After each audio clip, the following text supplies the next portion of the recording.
When you were a child, summer felt endless. One vacation could feel like an entire lifetime. A single school year felt massive, like it stretched forever. Every day had weight, every week had a story, every small thing felt new. And yet, as you got older, something strange started happening.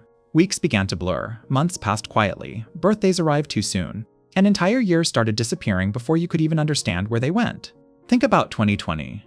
For many people, it still feels strangely close, like it happened a few months ago, but years have passed since then. So what changed? The clock still moves at the same speed. A minute is still a minute, a year is still a year, and yet it doesn't feel that way. So is time actually speeding up?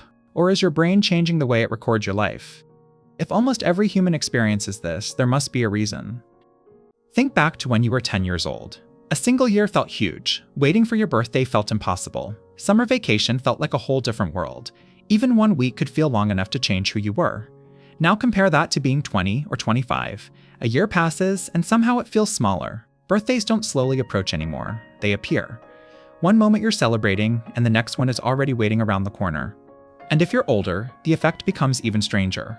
Ask someone who is 40 what being 20 feels like.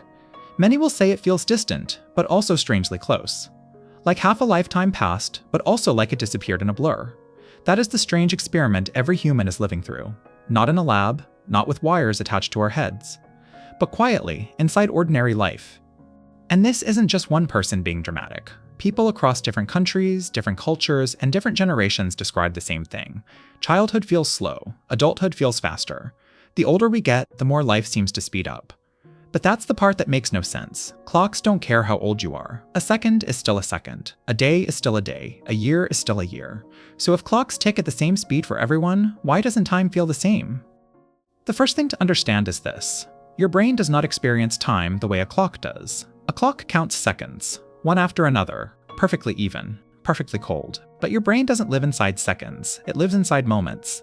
A boring hour can feel endless while you're inside it. But later, when you look back, it may feel like nothing happened at all. A fun day can disappear while you're living it, but feel rich and full when you remember it.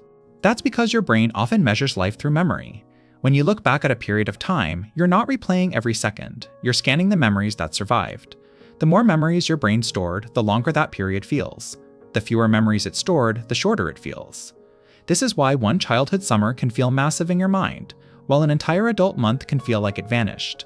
Not because nothing happened, but because your brain didn't save much of it. There's also another strange way your brain compares time. When you're 10 years old, 1 year is 10% of your entire life. That is huge. But when you're 50, 1 year is only 2% of your life, so each new year becomes a smaller piece of the story you've already lived. This makes sense. It explains why time feels smaller as you age, and yet that explanation has a problem. Because it tells us why years feel shorter, but not why some days still feel long, while entire months disappear. When you were young, almost everything was new. Your first real friend, your first day of school, your first movie that stayed in your head for days, your first trip away from home, your first time seeing the ocean or walking into a classroom or realizing the world was bigger than your neighborhood. Every laugh, every fear, every small discovery. Your brain treated these moments like they mattered, because they did.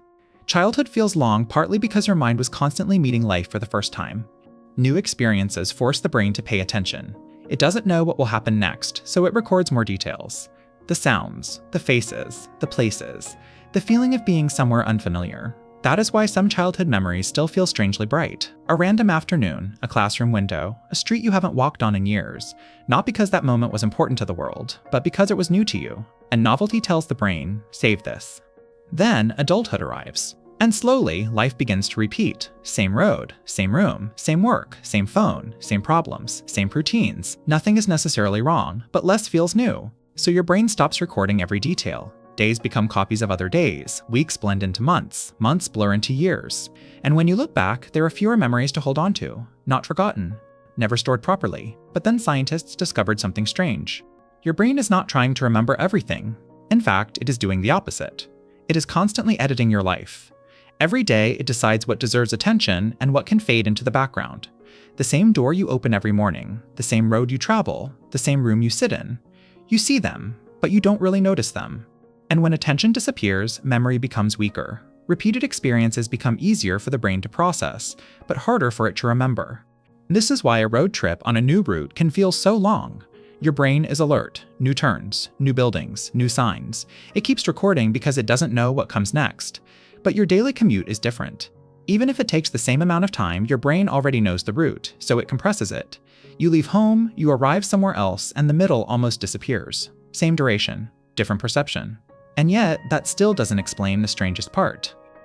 Now think about what that means.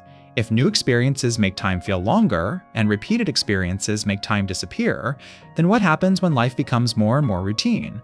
What happens when most days start looking the same? You wake up, check your phone, do your work, eat the same meals, walk the same paths, sleep in the same room. Nothing dramatic happens, nothing terrible happens, and yet another week is gone. This is why adults say things like, "Where did the year go?" or "It feels like yesterday." They are not always exaggerating. Their brains may genuinely have fewer unique memories to hold on to. So when they look back, life doesn't appear as hundreds of detailed days. It appears as a few important moments with empty space between them.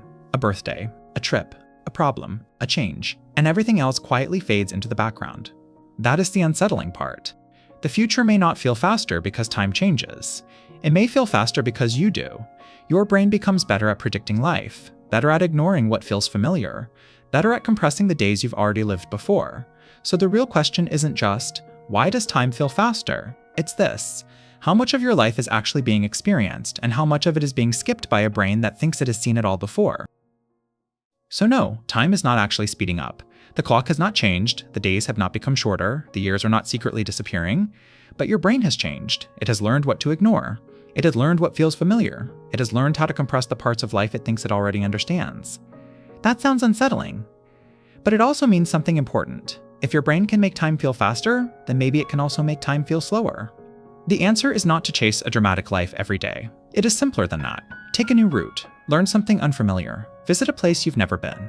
Notice the details your brain usually skips. Because new experiences create richer memories. And richer memories make life feel longer when you look back. Maybe childhood felt endless because everything was new. Maybe the reason childhood felt longer wasn't because time moved slower. Maybe it was because you were truly experiencing it for the first time.